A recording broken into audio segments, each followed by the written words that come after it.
get it going, get it out of here. We, zoning board met a week ago, tonight. There were 3 of us there, myself, Wade Mitchell, and Darren Thiessen. Unfortunately, Craig was planning on coming, Craig Sash, and he texted me at the last minute he had something come up. We reviewed our Tama County ordinance, kind of item by item.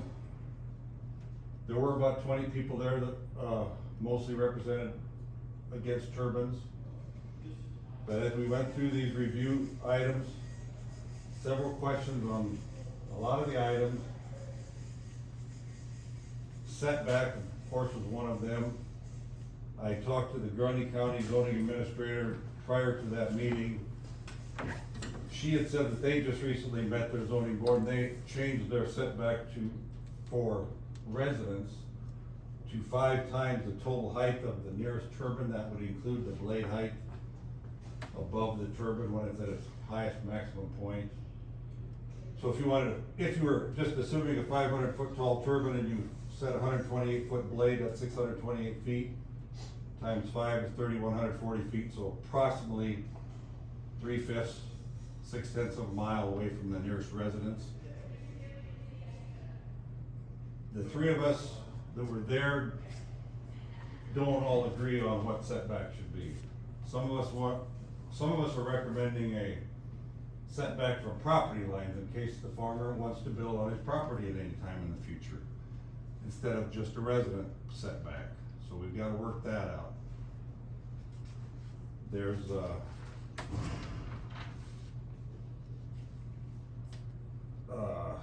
noise. You know, the property lines that I mentioned, the structures, there's a little difference amongst us on opinions on noise. One point I wanted to bring out was Grundy County Administrator told me that they changed theirs so that the landowner that has the turbine on their property at end of life or decommissioning, if that happens down the road, the landowner is responsible for that removal of the turbine, not the county. Grundy County did that to protect the county, to put the burden on the landowner if they have the turbine. So that's something we want to consider. And they also. What would that cost? That's a good question. I have no idea. It would be very significant. Another thing they mentioned is they require an account to be established ahead of time with a dollar amount. I don't have the dollar amount here. I could look into it and find out more, but it requires approval from a third party to have a completion of irrevocable credit or a cash escrow account ahead of time started before the turbine is even built, so that down the road if the turbine reaches its end of life, then the money is there to take care of decommissioning it. And so it's not the county's responsibility. Does that include the roads also? That's how Grundy's is, yes. And ours, I don't believe is that way yet. It should be included, I agree with you. I don't know if I have any other notes that I wanted to bring up. Can you think of anything, Wade? There are a lot of things that need to be upgraded. A lot of things that need to be upgraded and addressed. You saw the CDC just came out with new recommendations for sound in residential areas, and we just need to make sure that we're up to speed with what things are, and that the county is protected. Like Doug said, when things are torn down, that escrow account or something isn't enough. When this thing is standing out there, that it isn't the county's responsibility.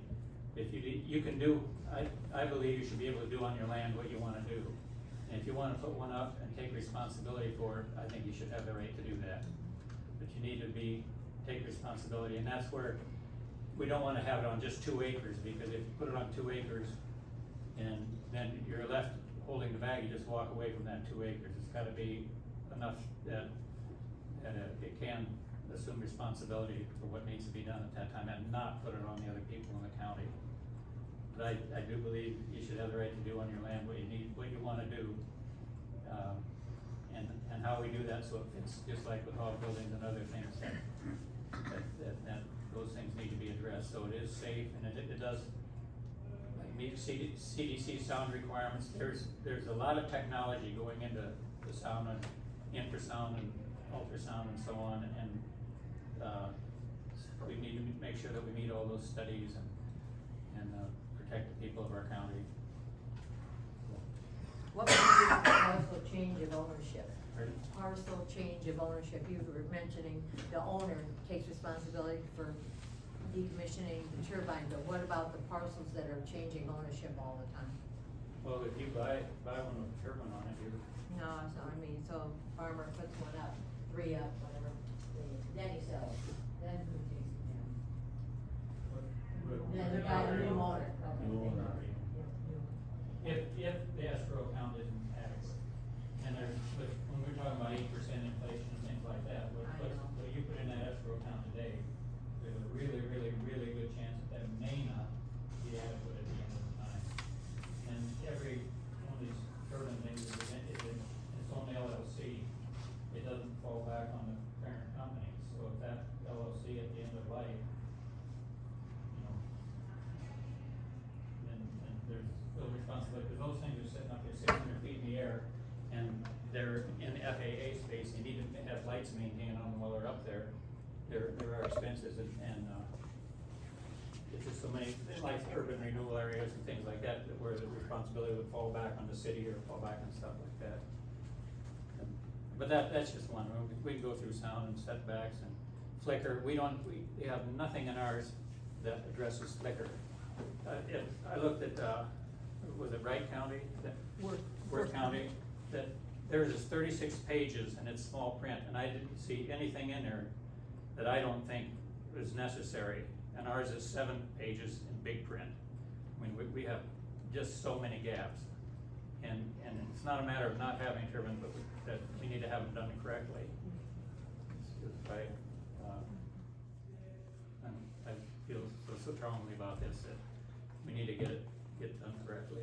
Can I ask, in this county right now, change of ownership, are the new potential buyers informed of potential turbine sites? I didn't see that in Worth County, and that's, when I went through Worth County, as I go through some of their sound things, some of them are pretty good, but there are things that aren't addressed actually the way I think they need to be addressed in Worth County either. I don't think it's and like tearing down the protection of the roads when things are torn down. We have some language protecting the roads, and so the county doesn't have the expense of fixing the roads on construction, but on removal, some of that needs to be addressed on that side too.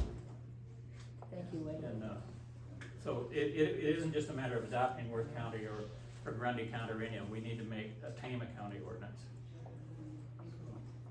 Something else we discussed was putting some teeth into the compliance. If there's non-compliance, we should have some type of punishment, fine or something, and we don't know what that should be yet either, but we need to have more meetings to discuss these things, and that's why we recommended, we had a motion that was passed unanimously to put a 6-month moratorium to give us time as a zoning board to hear from both sides, so that we've got some time to put together a better Tama County ordinance for wind and industrial wind and industrial solar. We have a meeting scheduled for October 3rd. That will be our next meeting. We're hoping we can show up. It's a busy time of year for farmers, but we'd like to get this thing moving and get it done as soon as possible. I think a point that you just said is industrial. I mean, the gentleman behind you said he has them on his roofs. That's not industrial. That's Right. property. Right. We don't have a problem with that. Any other questions? Thank you.